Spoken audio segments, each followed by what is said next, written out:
Okay, thank you everybody for joining us for our rescheduled community grants information session. Thank you for your patience, and I do apologise again for the internet issues that we were experiencing in the office yesterday. My name is Rani Param. I am the Manager of Community Life at Bayside Council, and my team manages the Community Grants and Donations program. So I'd like to begin by acknowledging that I'm dialing in today from Gadigal country, the Eora Nation, and I'd like to pay my respects to elders past, present, and those emerging.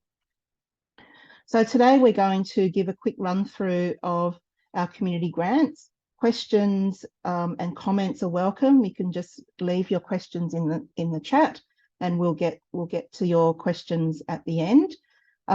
Or if there's anything that you'd like to ask us while we're delivering the presentation, please put your question in the chat as well. With me today is Anne Dow, who is the Grants Project Officer. Anne's going to be driving the presentation, and then at the end of the presentation, Anne will walk you through a Smarty Grants application form for anyone who hasn't seen the application form before. So I think we'll get started. This session is being recorded, and it will be sent to everybody at the end of via email at the end of the presentation. So I think we'll get started. Next slide. Thank you, Anne. So what we're going to cover today is an overview of our grants program. We'll look at some of the elements of the grants program, and that will include things like eligibility, what sort of things we don't fund through community grants, the priorities that we'd like applicants to address, and we encourage applicants to address our priorities. I said before that we're going to go through an application form with you, so Anne will do that at the end of the presentation. We'll look at some of the documentation that you can include to support your application and how to submit the application. And also we'll obviously give some helpful advice and some tips as well. And remember that we're always here at the end and through, until the grants close for any support that you might need. Next slide, Anne. I know that most of you probably already know this, but just an overview.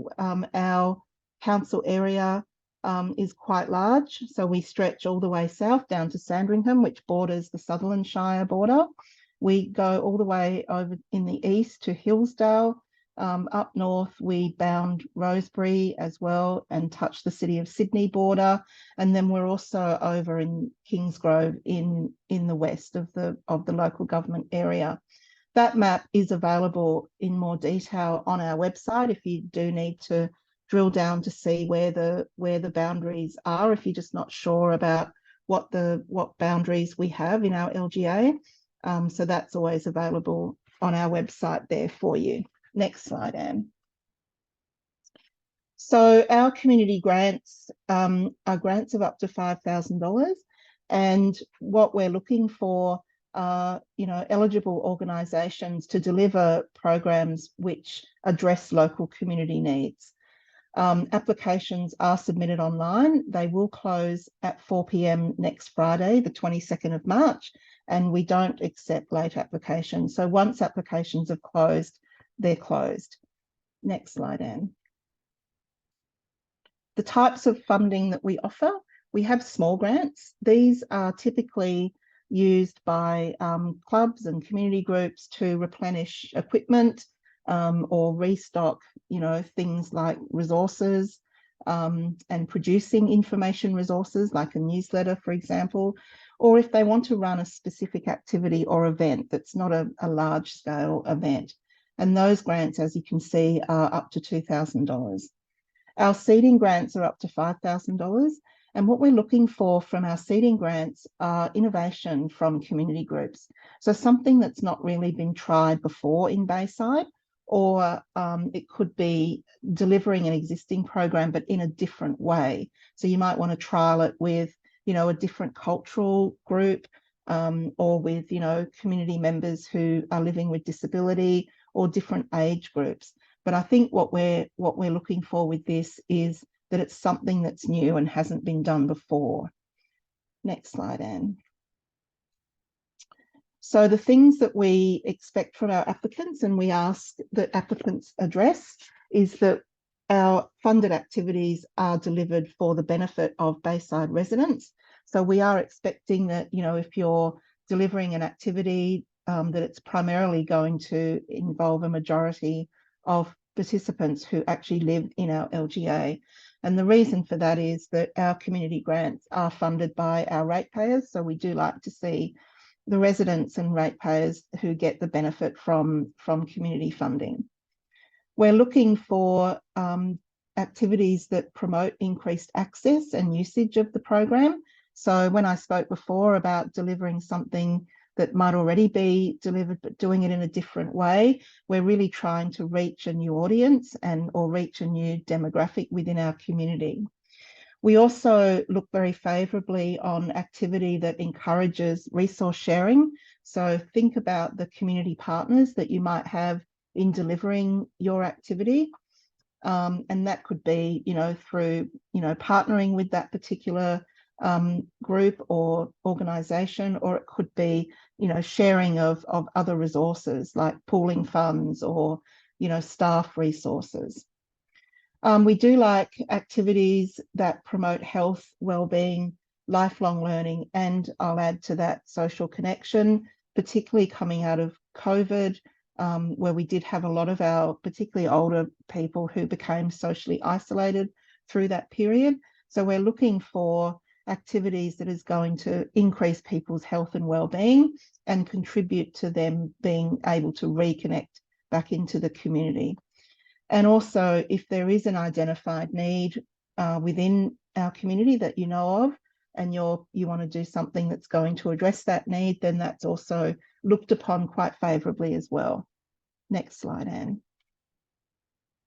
Just a reminder to those who have joined since we started, if you do have comments or questions, please put your questions in the chat and we'll be able to address those as they come in. Thank you.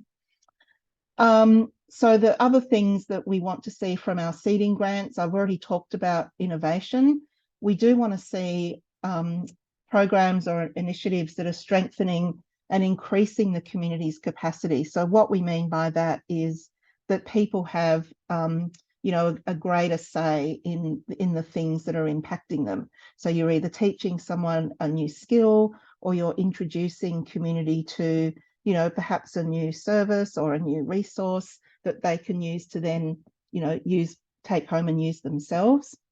We're looking for things that develop community harmony and activities that are addressing social cohesion and also social connection, as I spoke of before.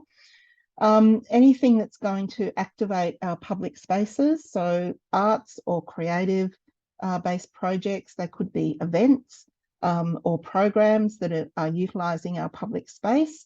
That's always encouraging as well.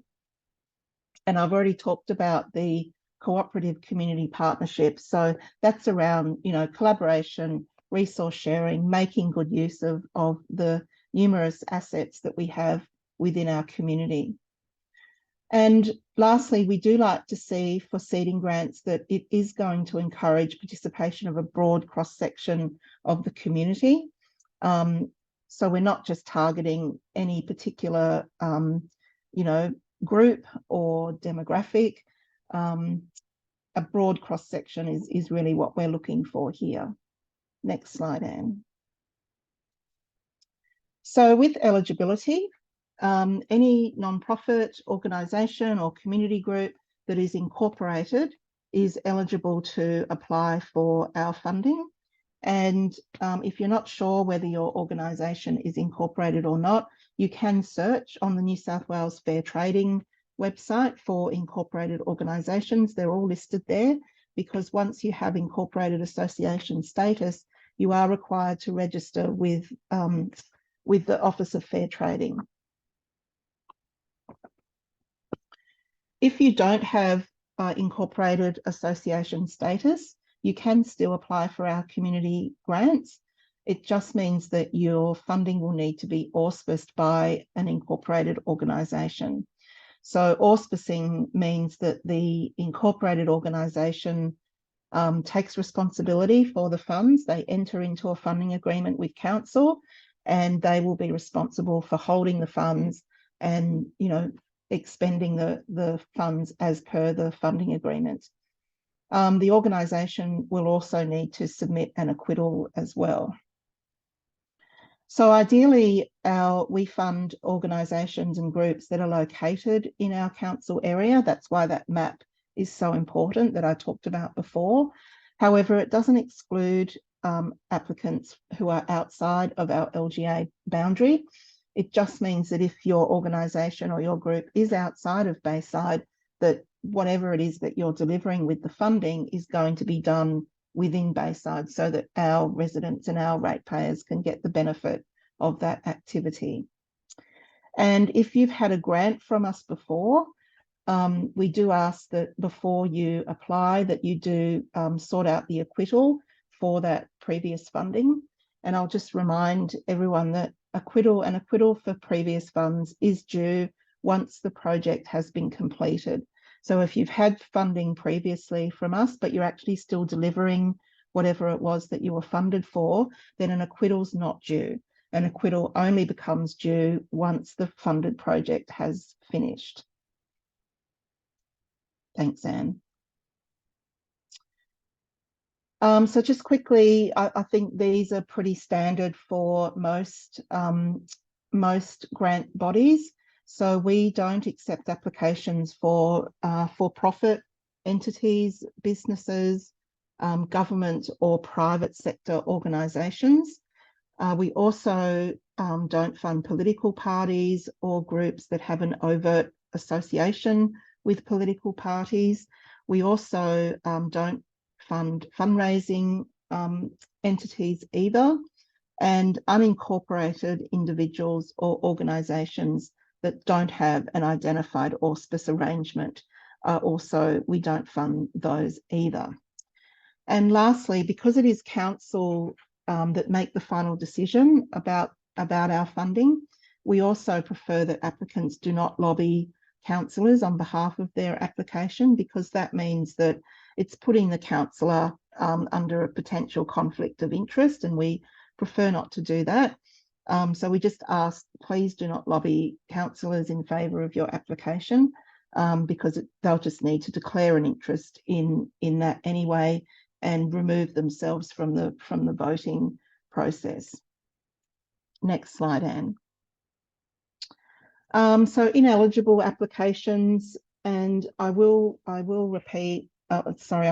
assert with this that we do get quite a lot of applications. So every round that we have, we usually have far more applications than we have funds available. And Anne and her predecessors in the projects officer role have done a great job in you know, just keeping tabs on the applications as they come in. But Anne can't be responsible for, you know, assessing every single application to make sure that you know, haven't left anything out, or you haven't included attachments where necessary. So late or incomplete applications, we won't accept late applications for a start. And incomplete applications, if I can give you one tip, it's make sure before you submit your application that you've filled everything out, that you've attached everything that you've said where there are attachments, because we can't rely on council staff to check and double check. So we don't also fund retrospective activity. So if your project or your activity has already happened, then it won't be eligible for consideration for this grant round. We also don't like to see in the budget any ongoing or operational costs that are not specifically related to the project.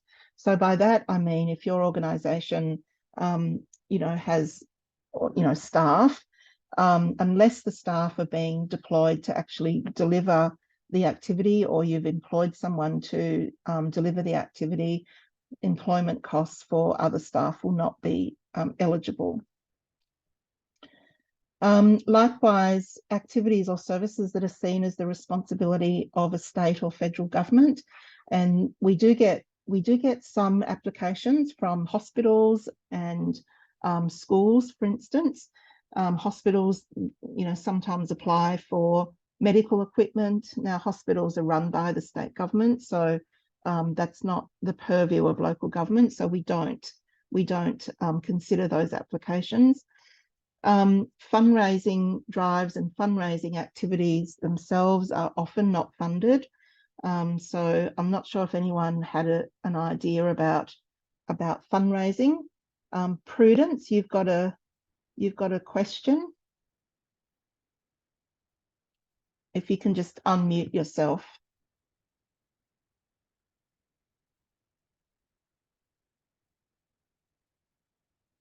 Can you hear me, Prudence? That's okay. Sorry, I think it might have been an accident. I apologise. Oh, okay. That's all right. I can just see that you had your hand up.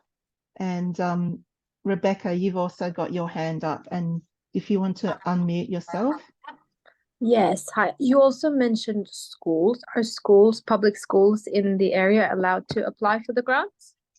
The school's not. However, if your school has an incorporated P&C, often schools have got a P&C committee that is incorporated. So if your school has a P&C, then the P&C can apply, yes. Okay, thank you. Yeah, no problem. Now I have to work out how to unmute myself 1 second. How to mute yourself again. And if you can take your hand down as well, Rebecka. Thank you. Where was I? Yes, and organisations that have an outstanding debt to council. So we're not going to give funding to organisations that owe us money. And that goes back to the acquittal as well. So if you've had a previous grant, you would have had emails from Anne over the last few weeks just reminding you to get your acquittals sorted. Next slide, Anne. Okay, so tips for writing your application. The first thing that I would say is to allow yourself plenty of time to prepare your application. And the reason for that is, I know I've done it myself, is leaving it until the last minute, and then you end up rushing and you find that you haven't left enough time to, gather all of the documentation that you might need, or speak to your project partners and get their approval, or if you need an auspice application, getting something from them that indicates that they consent to being your auspice application. So I always like to tell people to allow plenty of time and try not to do it at the last minute. It's not always possible, I accept that, but often it's much more beneficial if you give yourself plenty of time. Again, making sure that your organisation is eligible. And I'll remind everyone that Anne is always available by phone or email if you want to talk to Anne. You've got her contact details, which are in the signature block of her email that when you got sent this link. So please, if you've got any questions about that, please reach out to Anne. Another thing that I always find reading and assessing grant applications is often we have no idea what the funding proposal is asking for. So I always say to applicants, I know that you know it like the back of your hand because you're living it and you've nurtured the project and exactly what it's aiming to achieve and what you'd like to get out of it. But making sure that people who don't know what your organisation is or may not know what it is that your organisation does, being very clear about what your proposal is. I've just had a question, Prudence. You can unmute yourself and ask if you'd like. Sorry, I was just thinking in terms of eligibility. I'm not listed as a not-for-profit. I'm actually a business owner, but I work in the health space and I was wanting to volunteer health programs within the community. Would this be ineligible as not listed as a not-for-profit? You'd have to think about how how you wanted to. So your business is an actual, like it's a for-profit entity, is that right? At this stage, correct, yeah. Yeah, okay. So you might be able to partner with a non-profit organisation and have the non-profit organisation as the auspice of the funding, and you're the person that's delivering the activity. Okay, perfect. Thank you very much. That's okay. So yeah, so just as I was saying, just be very clear about in the application what it is that you're doing, because for our people that we get as our assessment panel, they may not be familiar with what your organisation or what your activity or what your proposal is. We've all seen the community grant guidelines. If you haven't, they're available on the website, and Anne will attach them to the email that we send after this, that will include the recording of this PowerPoint presentation. Next slide, Anne. So I think this is pretty straightforward. We do want you to address, you know, our grants program guidelines and policy. That's why we have the policy there. Another tip is to have a little bit of evidence behind your proposal. So we do have a community profile, which is a demographic. It's lovely, presentable and very accessible census data that's available free for everybody to use. And we'll go through that at the end of the presentation. It'll just give you an idea about who our community is, how they're living, and some other unique things that you might not have thought about. So that will be something interesting. Next slide, Anne. So we do have a community grants assessment panel that we use, and these are independent representatives from our community. We usually use state government because state government can't apply for our grants, and so therefore it's very unlikely that anyone that we have from state government to assess our grants will have a conflict of interest. So the assessment panel, pardon me, they are the ones who make recommendations to council about which organisations will be funded. We are hoping that we will get the recommendations on successful applicants to council for the May council meeting, and that will give plenty of time for Anne to prepare the documentation for successful applicants, and for us to get funding agreements out to you, get them signed, get them returned, and get the money out the door before the end of financial year. So that's the program, the timeline that we're working for this. So what I would suggest is, if in thinking about the timing of the delivery of your activity, anything that's going to start from July should be able to be doable. It would be very difficult if you put starting from June, because you may not have the money in time for June.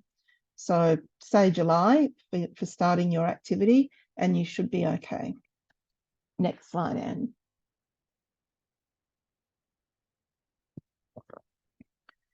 Now, we do use the Smarty Grants platform. I'm not sure whether you've had any familiar or if you've used Smarty Grants before, but Anne will walk you through the form at the end. The one thing that I would, if I could give you any advice about using Smarty Grants, it would be make sure that you're always saving. Don't be like me, and I've only ever done this once. I tried to have a go. This is me at the last minute. So again, not following my own advice, but at the last minute, bashing out an application. And then I went away to make a cup of coffee or get some water or something, and came back, and my screen had gone into screensaver mode. When I opened up my computer again, the Smarty Grants form had not saved, and I lost everything that I had put into it. So I'm always constantly save after you finish each question, because you don't want to put all that work into your application form, and then if you haven't saved it, you've lost it. So you can actually go in and out of the form, and we'll show you it at the end. With attachments, if you've got quotes, for instance, if you're purchasing things, or you've got quotes from, or quotes from suppliers for things, or if you want to, uploading bank documents and so forth, you can scan them. If you haven't got a scanner, then you can take photos and upload photos into Smarty Grants. So it usually accepts PDF. I think it also accepts Word and Excel, as well as images. Next slide, Anne.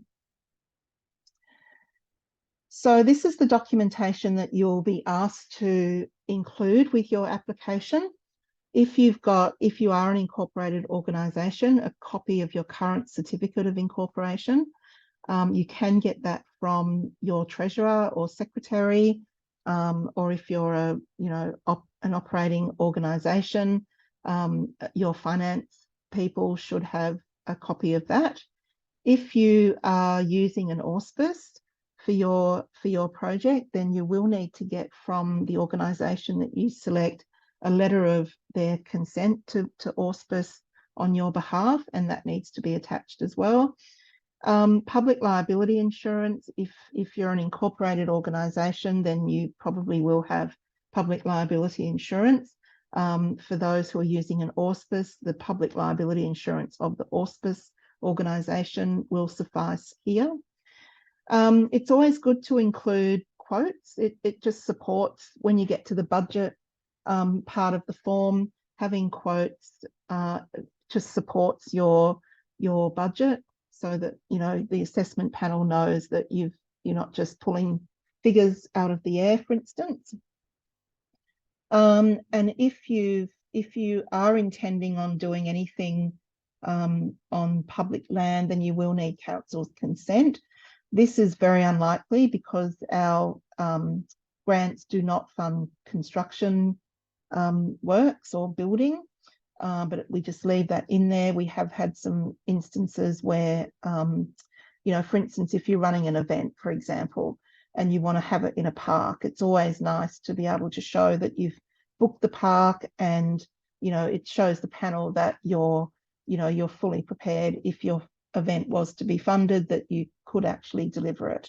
So if you're going to be doing anything like that, just contact Anne and she'll be able to give you any assistance if you need it. Next slide. So I've already touched on this a bit previously, but written quotes, suppliers quotes, any screenshots that you have from like a Bunnings website, for instance. If you've got any images that would support the work. So I think in the past, just to give an example of this, we have given funding to community gardens to, do some, create more community garden plots, and they would attach photos of where they were intending to do the work. So that's also acceptable documentation too.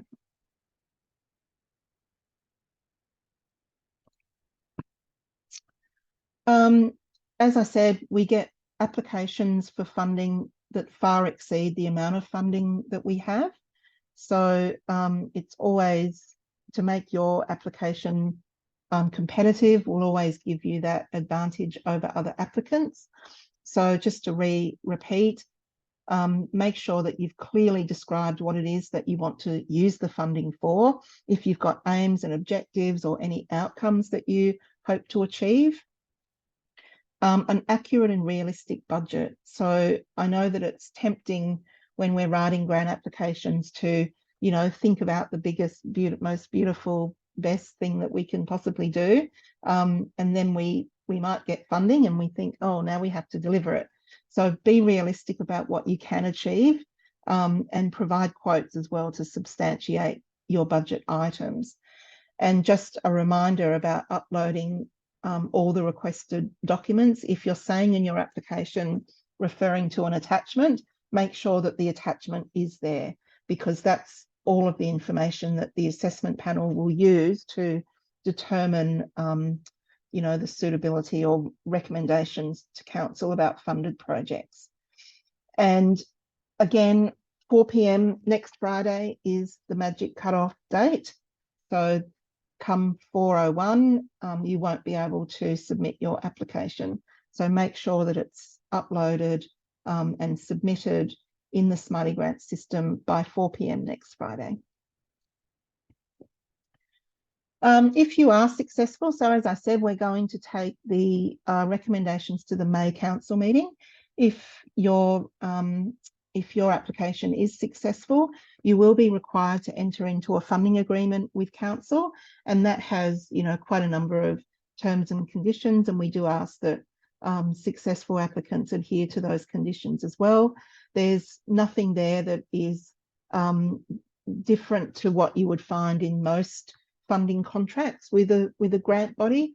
Things like, acknowledging that Council has funded the particular activity, invites to the mayor and councillors, for instance, if you're having an event or something that, you'd like the mayor to open or come along and be seen and meet your participants. Expending the funds as outlined in the application and within the dates that are specified in the funding contract. Now, the exception to that, and I do know that, we always have the best intentions that we will deliver our project as we've intended. However, things do come up, and sometimes it's not always possible to do things as we said or when we said that we wanted to do them. In that case, just always reach out to us. Let us know if you're having difficulty delivering your activity for whatever reason. We're always happy to give an extension. We really would prefer that the funds actually do get spent, in the community. So we're hesitant to ask for the funding back.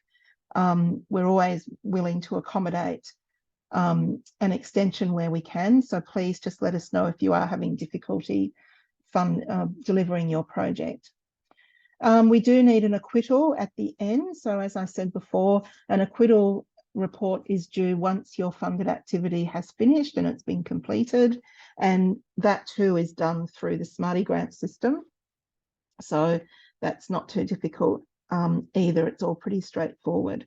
And as I said, we do require that Council's support is acknowledged whenever you're delivering your activity.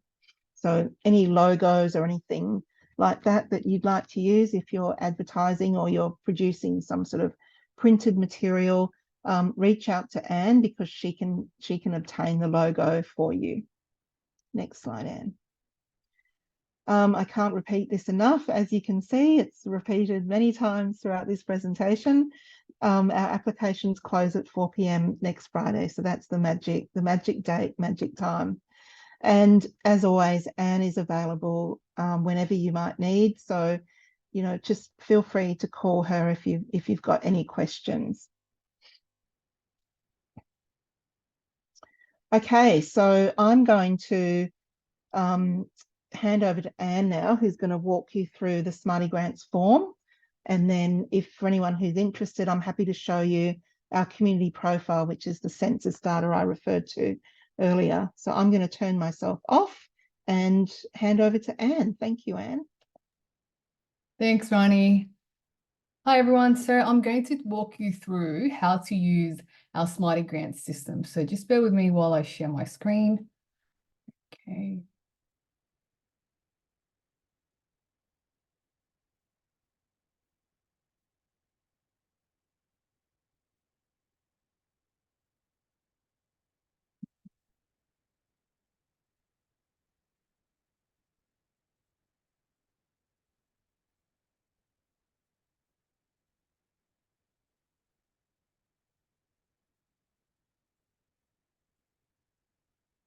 Okay, so this is where you access the portal to apply for a grant. So you have to make an account to be able to log in. So if you don't have an account, click on log in, and then it'll prompt you to either register for an account, or if you already have an existing account because you've already done an application in the past, then you can just log in using your credentials here and then click log in. So once you've logged in, you'll see our current round. So if you click on that, it'll take you to the form. So there's a few options at the top. You can either start a new submission, continue your existing submission, preview your form, or download a preview of the form. So I've already started a demonstration application. So let's click on my application and have a look at what it looks like. So on the left-hand side here, you've got a few different details. So it'll take you through your eligibility, your contact details, your project details, budget information, payment details, certification and privacy. And then at the end, it'll allow you to review everything that you've submitted. Sorry, everything that you've entered, and then you can submit the application at the end. So on the very first page, it'll show you what type of grant you're applying for. So say I was applying for a seeding grant. Make sure you save your progress. Yep, and then go next. So every field that is red means that you need to fill it in. So as Rani mentioned before, if you have an outstanding acquittal, it needs to be done. So I'm just going to go through and click a few different boxes to show you what it looks like. Okay, so you must be a not-for-profit or have an auspice organization. So in this case, I'm going to tick yes. And here you can attach different files. Okay, so, yes, yes. Okay, yes.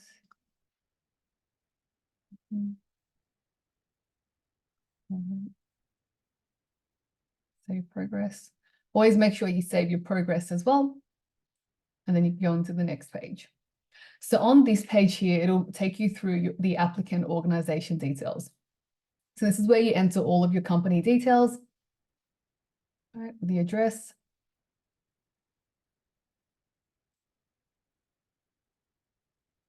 Okay, so if you aren't incorporated, you need to be supported by an incorporated organization. So in that case, if you're not, you tick no.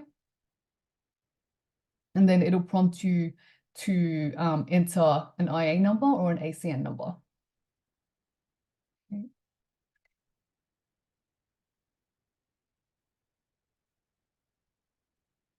Also note that if you don't have an ABN, you'll have to submit an ATO statement via supplier form with your application. So there's a link to that form here. Okay. Otherwise, 46.5% of any grant may be withheld. So if you are using an auspice organization, this is where you can fill out all the details. Just through there. And that's where you can fill out their IA or ACN number. Okay. And it's also got an ABN lookup tool for the auspice organization. So progress. Again, make sure you save your progress each time. Go to the next page.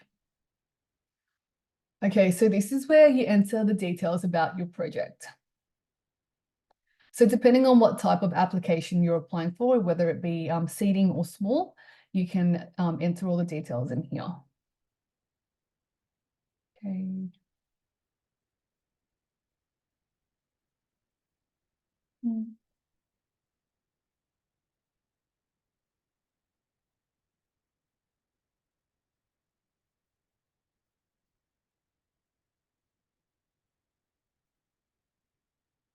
As you can see, there is a box here to write about your project. And as long as you write it, as long as it's less than 300 words, it'll fit. So a good tip is to open up the Microsoft Word document and enter all your responses into there, save that, and then you can always go back and copy and paste it into this application here. Okay.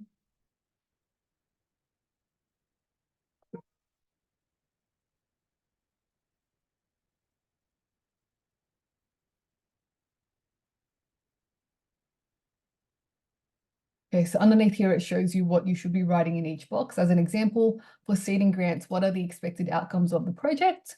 So here it'll prompt you to identify and describe what you expect of the project and how it'll benefit the community. So for example, if you're reducing social isolation or promoting health and well-being, that's where you can fill out your response. Okay. Again, it is a long application, so it is a good idea to put your responses in a Word document and then copy and paste it back into this portal. Yeah, save your progress and go to the next page. So on this page here, it'll prompt you to enter budget information. So type in the amount that you're requesting, inclusive of GST. Yep. And if you have any other funding already, please write it in here as well. Okay, so this is the budget sheet here. So you can write down what you'll be spending on. So you can see a sample budget here. Let's have a look at that. Okay. As an example, the income here was from a Bayside Council grant in 2016. They also have income from membership fees, community donations, and venue hire.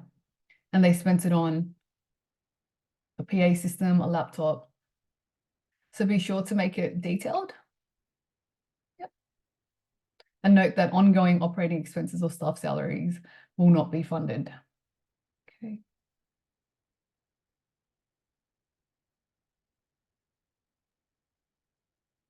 And I'll just add to that, and sorry to interrupt.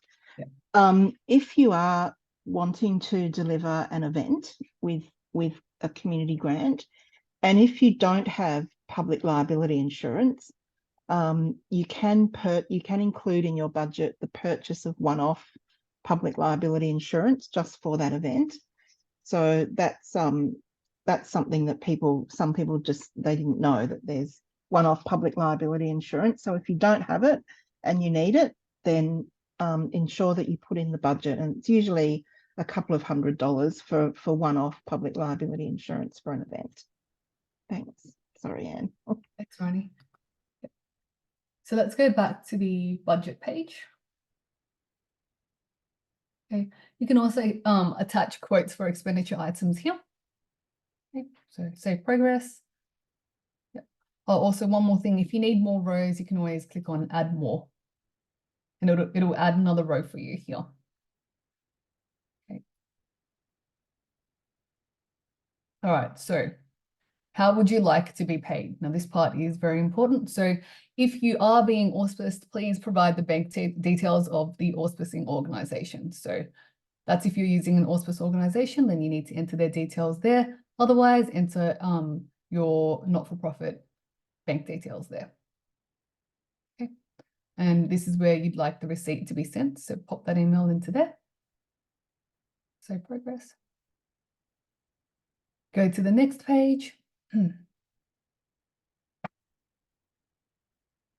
Okay, so this is where this is the page for certification and privacy. So you have a chair for your not-for-profit, enter that name there, the secretary or treasurer there, and then the date. That's the privacy statement. And that's it. And then you can click submit. Now, if you, for some reason, need to go back into it, you can always save and close, and that'll take you to My Submissions. This is also available at the top of the page. If you go to My Submissions, that'll show up as well. Okay. If you go to Archive, that's if you have, outstanding applications from a prior round, that'll show up in there. But for the purpose of today, we only have one application that I'm demonstrating, so that'll show up in there. And if you click that, that will take you to a PDF version of your application. So click on that. Yep. It'll download to your computer. So let me just open that up and show you what it looks like. Okay. So this is what it looks like.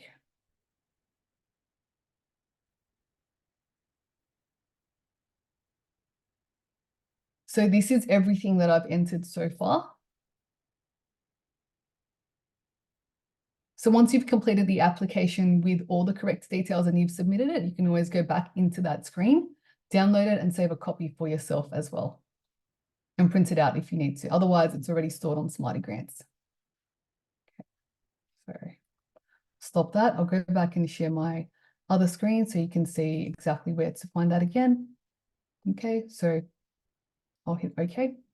So if you go into current, click on the application and click on that little red button there, you'll get a copy of a PDF copy of your actual application, and you can print that out from there. That's pretty much it from me, Rani. All right, thank you, Anne. So if you stop sharing, I'm going to show the community profile now. So this is available from our website, and I'll make sure that Anne gives everyone the link to this. So this is essentially the census data, but it's just been put into a very accessible, very presentable format for you, and easily navigatable as well. So from here we can, this is the front, sorry, this is the home page of the profile, and again you can see the map. So if you want to drill down into our map, that is our local government boundary map. On the left hand side, all of these menu items you can explore in here. So you can explore about our population, how old we are, who we are, so our ethnicity and our education, what we do. So this is about Bayside residents' employment, and then a household summary. You can also drill down further into age groups and explore age groups by ethnicity, by education, by work and income, health, and the household type. There is a section there about our First Nations community in Bayside. So if you're doing anything with Aboriginal and Torres Strait Islander people, this is a good source of information about how First Nations people in Bayside live. Also for people who are newly arrived into Australia, so people who have come from overseas to take up residence in Bayside. This is also a popular one. Bayside Council is a very multicultural community, very diverse, culturally diverse community. So this is actually quite useful if you're wanting to do anything with our multicultural community. So it just allows you to drill down into a little bit of more detail about age groups, the change in age groups, for instance.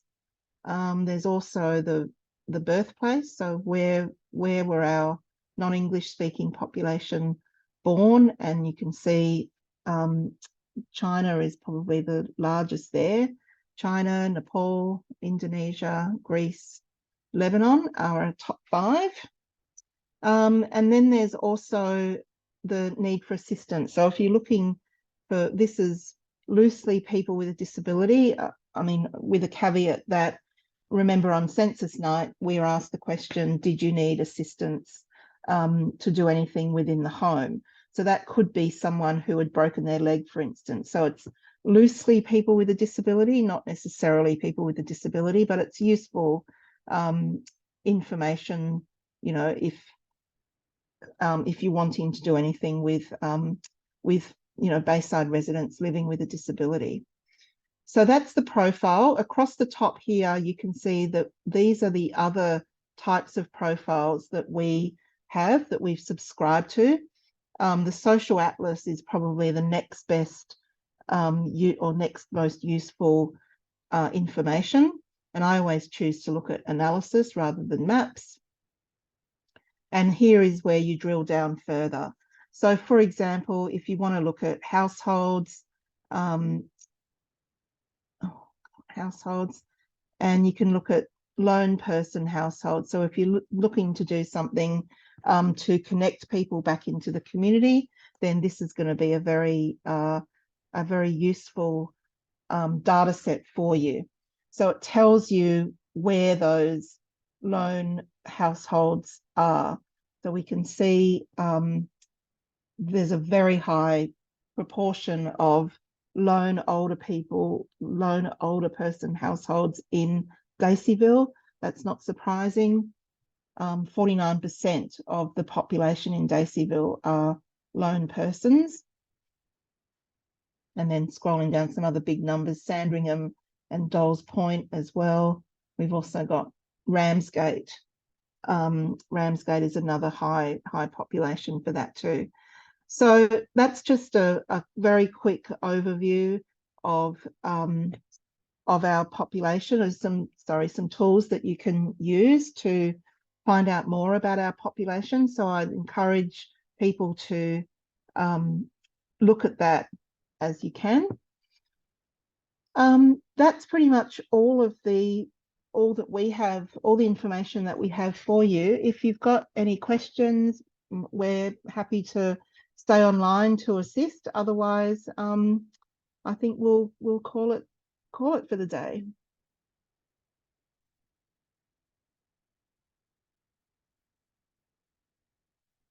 Okay, so there's no questions. So I think thank you very much for your time, and just remember that Anne is always available to answer questions. If anything, you come offline and something comes to you, just reach out to Anne via email or phone. Otherwise, thank you very much for your time, and yes, we will hopefully good luck with your application and your project. Thank you. Thank you. Bye, everyone. Bye.